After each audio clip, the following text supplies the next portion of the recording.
voudrais rendre un hommage particulier, mais mérité, aux prédécesseurs qui nous ont précédés. Il ne faut quand même pas oublier ceux qui sont passés avant nous. Et je voudrais rendre un hommage particulier à un de nos amis qui est là dans la salle, que vous pourrez voir à l'entracte. On sera tous les deux côte à côte. J'espère que j'aurai le... J'espère qu'il est là. Hein. C'est notre ami le Pétrus, Pierre Perrin. Pierre Perrin qui a un tout petit peu après, ou quasi en même temps que l'abbé Dornat et le professeur Lyotard, a commencé les premières recherches sur le parler stéphanois moderne, le parler gaga, et qui a écrit à partir des années 58 jusqu'à la parution de son bouquin en 66, Le Petit Gaga illustré, a essayé de mettre au goût du jour le parler stéphanois, flambeau qu'on essaye de reprendre aujourd'hui en l'alimentant avec notre propre carburant. Mais s'il n'était pas passé avant, si moi j'avais pas ouvert un jour le Petit Gaga illustré, j'aurais sans doute pas eu envie de continuer comme ça. Alors grâce soit rendue à ceux qui sont venus après, nous permettant de nous rappeler que nous sommes le maillon d'une chaîne et que si le maillon y chaîne, c'est toute la chaîne qui casse. Donc voici un hommage à notre ami le Pétrus avec l'extrait d'un spectacle qui s'appelle le Pétrus aux écoles, à partir des textes de Pierre Perrin qu'on a réécrit un petit peu tous les deux. Salut Pétrus.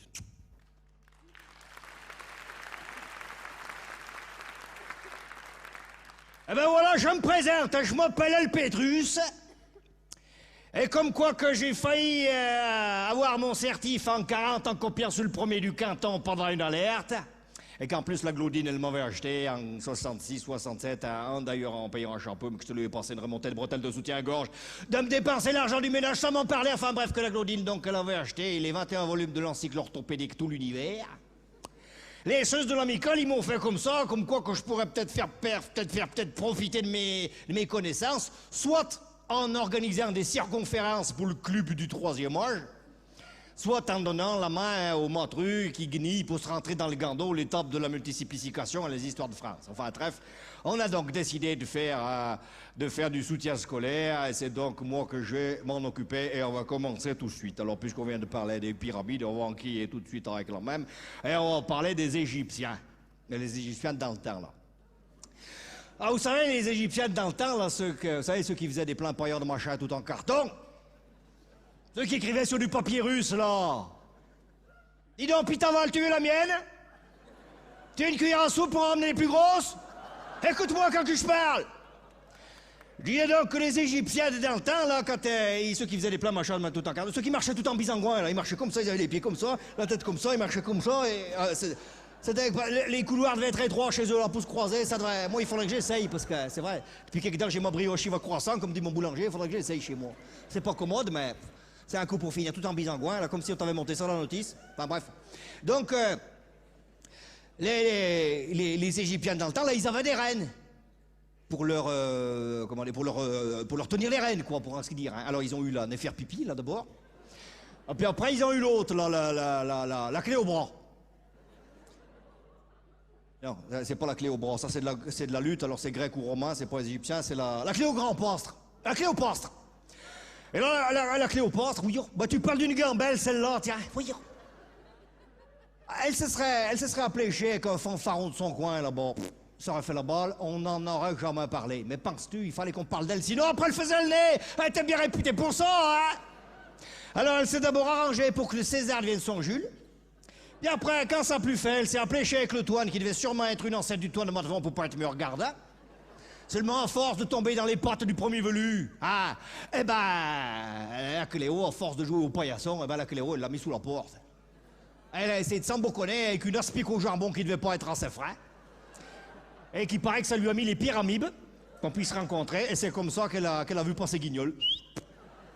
C'est comme ça qu'elle a levé les broches. Alors comme quoi, il faut toujours se méfier de la charcutaille à bon marché. C'est pour ça que moi, avec le Toine de Matvon, 2 fois par an, on tue la moitié du cochon, et ben on n'est jamais malade. Parce que nous, on sait ce qu'il y a dedans, hein, et c'est comme ça qu'on n'est jamais malade.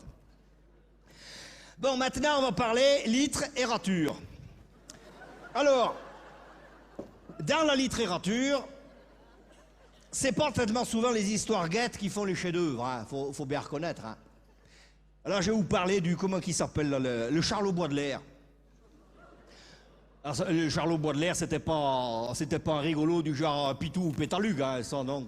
Ça, lui, c'était un écrivain, vous voyez, qui faisait dans la branche de la poésie, vous voyez.